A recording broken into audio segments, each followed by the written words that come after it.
নাঙ্গলকোটে ২০০ টাকার জন্য এক সমন্বয়কের বৃদ্ধ পিতাকে হত্যা চেষ্টা। দেশ বাংলা নিউজ 24, সময়ের সাথে তারুণ্যের পথে। কুমিল্লার নাঙ্গলকোটে ২০০ টাকার জন্য মীর শামসুল আলম নামে এক বৃদ্ধকে পানিতে ডুবিয়ে ও মারপিট করে হত্যার চেষ্টার অভিযোগ উঠেছে।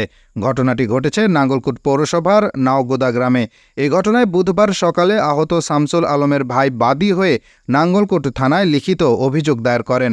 এর আগে মঙ্গলবার সকালে নাওগোদা গ্রামের মীর শামসুল আলম নিজ বাড়ি থেকে স্থানীয় খিলা বাজারে যাওয়ার পথে দৌলতপুর ও চৌগুড়ি গ্রামের মধ্যবর্তী নির্জন মাঠে ২০০ টাকা পাবে দাবি করে একই গ্রামের শাহ আলম, ইমাম হোসেন, আব্দুর রহমান ও নুরুল হক মিলে তার উপর অতর্কিত হামলা চালায়।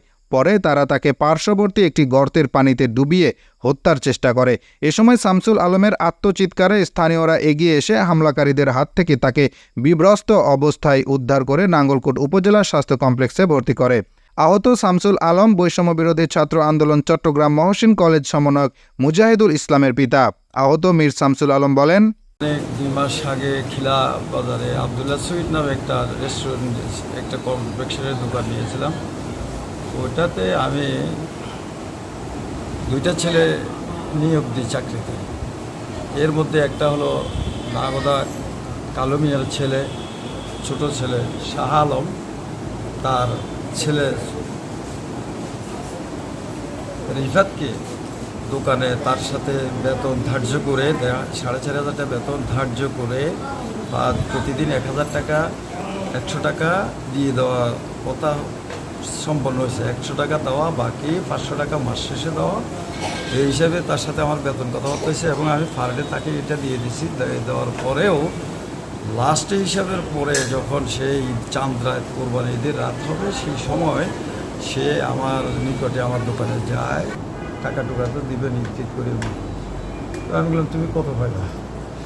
1500। আমি হিসাব করে রাখছি 1500 পাবে। তখন তো আমি তার 1300 টাকা দিয়ে দিছি। 200 টাকা কইছি যে ঈদের পরে দিব, এটা তোর কাজে আসবে।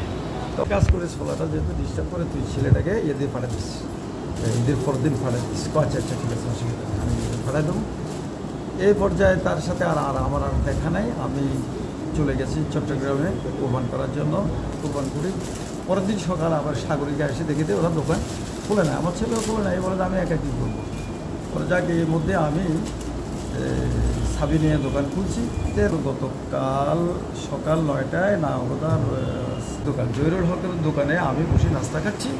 এই সময় এর আগেও তাই আমার কাছে কোনো টাকাও চাইনি এবং কোনো ডেটও হয়নি এবং 2 মাস 1 মাস 1.5 মাসের ভিতরে আমিও এলাকায় আসিনি। আমি চিটং ছিলাম।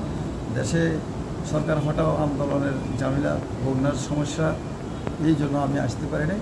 ওদের আসার পরে দোকানের তাল্লাটা আমার মতো দেখা, সেই সাইডে বসে আমি রাস্তা খাচ্ছি।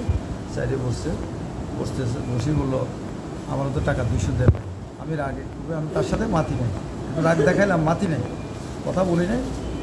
পরে কতক্ষণ মানে প্রায় 10 মিনিট পরে নাস্তা 100 টাকা দিচ্ছে, মানি ব্যাগে নিচ্ছে। নেওয়ার পরে আমি বললাম, তোর তো টাকা দেওয়া 100 টাকা তো রয়েছে। আমি কিন্তু টাকা দেওয়া এটা কি ঠিক হবো নি? ও বলতেছে, প্রত্যেকে বলতেছে, আমাকে আমার ছেলেকে শ্রম দেয় নাই।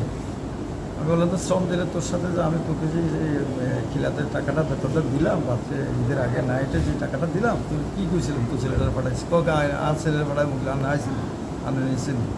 এই পর্যায়ে স্থানীয় একজন একটা ছেলের নাম আমি ভুলে গেছি, যাক ওটা জহিরের দোকানে একটা ছেলে তাদের বাড়িরই, জহিরের ভাই। ওই ছেলেটা বললো যে, কী রে শালা, এটা কী কথা অন্যায় কথা করছে? হে চাকরি করছে, তোর ছেলে কি বিধে হয়ে আসছে ওনার থেকে? কয় না, তো বিধে না হলে হে যাবো কেন? তুই তোর ছেলে তোর দায়িত্বে পৌঁছাবি, তুই উল্টা কথা বলছ কেন?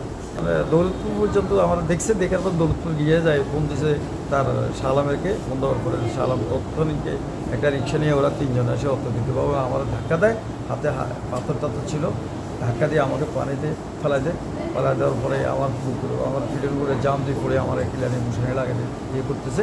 এ পর্যায়ে গিয়ে আমি আল্লাহরে বলে আমি বহুত কষ্ট দিচ্ছি আর উল্টেছি। আর উল্টার পরে সে আমার বুকের ভিতরে এইভাবে মানে ফিরে তো প্রথমে চৌকুলিটা দিছে, পরে বুকের ভিতরে বসে মানে বুকের ভিতরে অনেক বসা দিয়েছে। মানে পাথরের সমস্যার কারণে আমার মুখটা ক্ষত হয়ে গেছে, ভিতরে বস্তু সবগুলো সরে গেছে। আপনার কাছে আকুল আবেদন, আমি নাগদা গ্রাম, আমার তদন্ত সাপেক্ষে, আমি ভালো না খারাপ তদন্ত সাপেক্ষে দেখে আমার উপরে যে অমানবিক অত্যাচার হয়েছে, নির্যাতন হয়েছে, তার সুস্থ একটা বিচার কামনা করে। বৈষম্য বিরোধী ছাত্র আন্দোলন চট্টগ্রাম মহসিন কলেজ সমন্বয়ক মীর মুজাহিদ ইসলাম বলেন, আমার বাবার উপর গতকালকে প্রাথমিকভাবে আব্বু দোকানে বসে চা খাচ্ছিলেন, সামান্য একটা টাকার বিষয় ছিল, মাত্র 100 টাকা। এই বিষয়টা নিয়ে শাহ আলম নামে একজন সন্ত্রাসী, সে কি করেছে, আমার বাবার উপর গিয়ে টাকাটার দাবি করেছে। পরবর্তীতে বাবার আর ওর মধ্যে একটু কথা কাটাকাটি হয়েছিল। এর পরে আমার ওখানে এই যে একরাম জেঠা ছিল, আবার হান্নান বীর ছিল, ওনারা এটা সমাধান করে দিছে, বলছে যেটা পরবর্তীতে বিচার বসে সমাধান করবে। ওনারা বলছে বিকাল 4টায় বসবে। পরক্ষণে আমার বাবা আমার মেজো ফুফুর বাড়ি নামদর্শর একটা দাওয়াত ছিল, তো উনি 9:30 10টার দিকে বের হয়েছে, দৌলতপুর থেকে উনি চিনজিতে উঠবে। তো ওই দিক থেকে বাড়ি থেকে বের হয়ে যখন মুন্সিবাড়ির কাছাকাছি যায়, তখন ওর কিছু গুন্ডা বাহিনী শাহ আলম সহ আমার বাবার উপর অতর্কিত হামলা করে, ওনাকে পানির নিচে ওনাকে চেপে ধরে রাখে, ইভেন ওনাকে হত্যার জন্য সর্বাত্মক চেষ্টা করে। এর মধ্যে এই যে ভিডিওতে আপনারা অবশ্যই দেখবেন, এখানে একজন ছেলে ছিল যে বলছে ওকে মারি ফেল, ওকে বাঁচায় রাখার কোনো দরকার নাই। তো এটা আপনারা বুঝতে পারছেন, এটা মানে ওনাকে হত্যা করার জন্য একটা প্ল্যান করছে। তো আমার একটা দাবি থাকবে, সেটা হচ্ছে যারা এই হত্যাযোগ্য কাণ্ডের সাথে বা এটা অকারেজ করার জন্য জড়িত ছিল, তাদের প্রত্যেকের বিচারের আওতায় আনার জন্য আপনাদের প্রতি আমার আহ্বান থাকবে। এই হত্যাযজ্ঞের সাথে প্রধান যে মাস্টার মাইন্ড প্ল্যান ছিল শাহ আলম, তার সাথে নেতৃত্ব দিয়েছে ইমাম হোসেন, আব্দুর রহমান, নুরুল হক। এই 4 জনের বিরুদ্ধে আমরা অবশ্যই জিডি করেছি এবং প্রশাসনিকভাবে সর্বাত্মক সহযোগিতা করবে বলে আমাদেরকে আশ্বস্ত করেছে। অভিযুক্ত শাহ আলম, ইমাম হোসেন, আব্দুর রহমান ও নুরুল হকের বাড়িতে গিয়ে তাদেরকে না পাওয়ায় বক্তব্য নেওয়া সম্ভব হয়নি। নাঙ্গলকোট থানার অফিসার ইনচার্জ AK ফজলুল হক বলেন, মারপিটের ঘটনায় অভিযোগ পেয়েছি, একজন অফিসারকে ঘটনাস্থলে পাঠিয়েছি, ঘটনার বিষয়ে তদন্তপূর্বক আইনগত ব্যবস্থা গ্রহণ করা হবে। দেশ বাংলা নিউজ 24, সময়ের সাথে তারুণ্যের পথে।